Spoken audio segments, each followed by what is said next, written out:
Historians of Reddit, what is the biggest f*** you moment in history? A pirate known as Jane Leffert had a bounty of $500 put on him by a governor. So he put a $5,000 bounty on the governor. That's not even Jane Leffert's best f*** you moment in my opinion. He was propositioned by the British. Basically, hey, show us how to navigate the swamps around New Orleans so we can launch a sneak attack. And the king will pardon you and make you a privateer. And he was like, give me a fortnight to consider it. So he snuck over to the governor's mansion, scaled the outside wall, and was waiting for him on his office. Told the governor and Andrew Jackson the British plan and offer, and how he wouldn't betray New Orleans because he loved her. So all he asked was for a pardon and he'd give them everything they needed to win the war. And he did. Fuck the British, eh? True, but this one is funnier in my opinion. What a guy this Jane Leffert is. I mean, he was also involved in the slave trade apparently, but at least he didn't betray New Orleans. He's also way more responsible for the win of the Battle of New Orleans than he's ever given credit for. Jackson's army was low on men, supplies, gunpowder, cannons, basically everything. The pirate provides. Everyone was involved in the slave trade, even many who ended up as slaves themselves, and those that were previously slaves. I imagine it will be similar to later historians looking at people in our time and saying they were involved in the trade and burning of fossil fuels. It's bold to assume that anybody will still be alive in 100 or so years. We've survived a supervolcanic eruption in the past. Admittedly, it dropped the global population down to 5,000, but we are still here regardless, so we'll probably survive this too. When Otto von Bismarck was about 50, he was walking down a street when a man ran up to him and shot him 5 times. Otto then turned around and began to beat the absolute shit out of him until some armed guards come to help him. When they inspected Otto for wounds, they found that all 5 hit, but they all either just grazed him or bounced off his ribs. Literally the Iron Chancellor.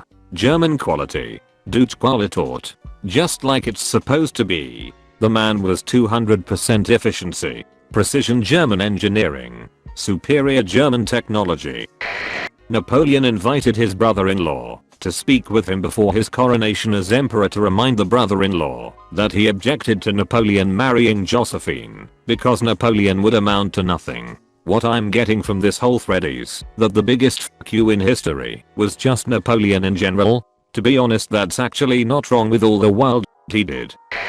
In AD 1937, the new Roman Emperor Gaius, better known by the nickname Caligula, built a bridge across the sea. It stretched 3 miles across the deep blue waters of the Bay of Naples at ancient Rome's most fashionable seaside resort of Baiae.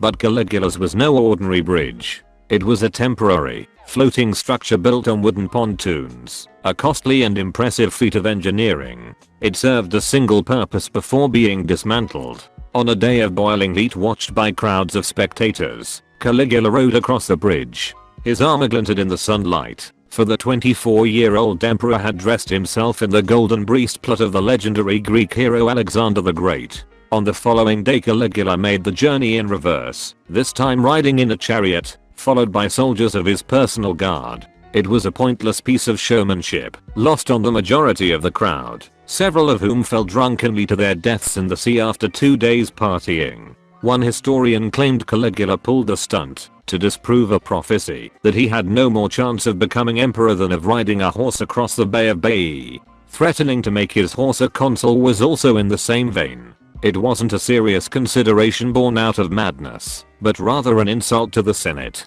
Either my horse can do a better job than any of you, or I can make my horse consul and you can't do anything about it. Hail Glitterhoof. Let's apparent him a bishop. Bud Stallion, the Diamond Queen of Flamarok. I think you'll find her name is Bud Stallion. Thanks for saying this. Every time anyone mentions this fact about the Emperor Gaius, I have to let them know. So when France exiles Napoleon Bonaparte, the first time, they didn't think to change out military personnel. So he basically rolls up to the first French outpost he gets to, says backquotes up and begins reassembling an army. By the time he gets to Paris, he's got enough forces that France is like, well, welcome back. The 9th of March, the Anthropophagus has quitted his den. 10th, the Corsican ogre has landed at Cape Juan. 11th, The tiger has arrived at Gap. 12th. The monster slept at Grenoble. 13th. The tyrant has passed through Lyons. 14th. The usurper is directing his steps towards Dijon, but the brave and loyal Burgundians have risen en masse and surrounded him on all sides. 18th. Bonaparte is only 60 leagues from the capital. He has been fortunate enough to escape the hands of his pursuers. 19th. Bonaparte is advancing with rapid steps, but he will never enter Paris. 20th. Napoleon will, tomorrow, be under our ramparts. 21st. The Emperor is at Fontainebleau. 22nd. His Imperial and Royal Majesty, yesterday evening, arrived at the Tuileries, amidst the joyful acclamations of his devoted and faithful subjects. That is amazing. I will admit that my French history is just awful, but I was curious, how do the French treat the history of Napoleon? Is it like how the Russians treat Stalin and Lenin? How Americans treat someone like Washington, or say Teddy Roosevelt, or is it somewhere in between? He's treated as a great emperor and leader. We are told about the occupation of French and all the deaths, but in the end he's celebrated. In the 1970s, a small town of Vulcan, West Virginia asked for state funding to replace a bridge into town. The state legislature refused to grant Vulcan the funding they needed. Instead, the town appealed to the Soviet Union for aid.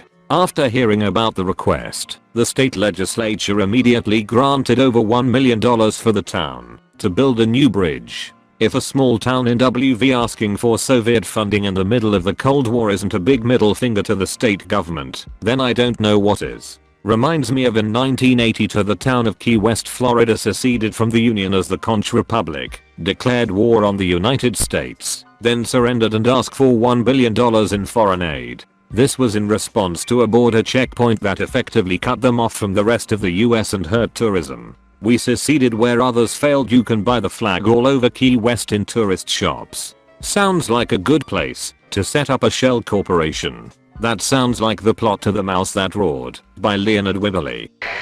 British prisoner of war in Nazi Germany stitches a quilt. The Nazis put it out for show.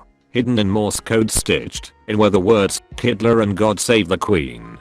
God Save the King. I think I just had the Queen song stuck in my head. This guy was such a f***ing Chad. At the bottom was a Union flag, added Tony. National flags were forbidden in the camp, so Castigli sewed a canvas flap over it with "Do Not Open" written on it in German. Each week the same officer would open the flap and say, "This is illegal," and Pa said, "You're showing it." "I'm not showing it."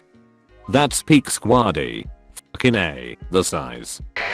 This requires some background. The Spartans were famously blunt. They were trained to get to the point when speaking, instead of using artsy and beautiful language that would have been common at the time, by being bitten on the thumb if they became long-winded. Now to the meat.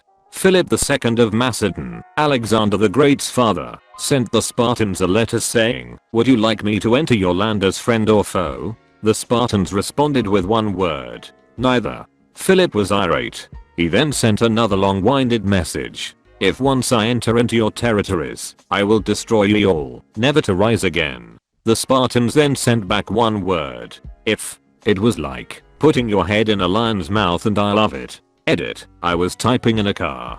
Excuse the typos. Though at this point Sparta was far from their prime, it would have likely not been hard to defeat the stagnated city-state. The question is, would it have been worth it? Considering that Sparta's only real value was through slave labor and bullying their neighbors? Probably not. Nah, Alexander didn't even bother later once he took over. The rest of Greece prospered. Sparta became a backwater. They weren't what they were at, say, the Peloponnesian SP War, but Philip still never challenged them, and it took Alexander to rein them in. I would say the moment that Rollo swore allegiance to the French king, the bishops present suggested that Rollo kiss the king's foot as a sign of submission. It was probably an idea intended to humiliate Rollo and was not taken very well. After some discussion, it was agreed that one of Rollo's men would do it. However, the person chosen lifted the king's foot and, without bending down, brought it up to his mouth. Not surprisingly, the king fell over amid general laughter in the court. Following this amusing scene, the king and his men swore to honor the concession to Rollo. I haven't seen anyone mention the fact that he had the most badass nickname of all time though. His title was Rollo the Walker. The reason he was a walker was because he was, and I quote, too swole to control and therefore couldn't actually fit on a horse to ride it. The guy was literally bigger than a horse. The reason the king took his shenanigans in such good humor was because Rollo could have just effortlessly ripped his arms off and beat his screaming torso to death with his new soggy nunchucks. I think this qualifies as a f you moment. Thank you for soggy nunchucks. Bless your beautiful soul. Just doing my job. Yes. Thank you, Mr. Jellypickle. If Rollo was as big as you say, they definitely picked the right guy to play him, more accurately the character based off of him, in Vikings. Clive Standen is a fucking beast.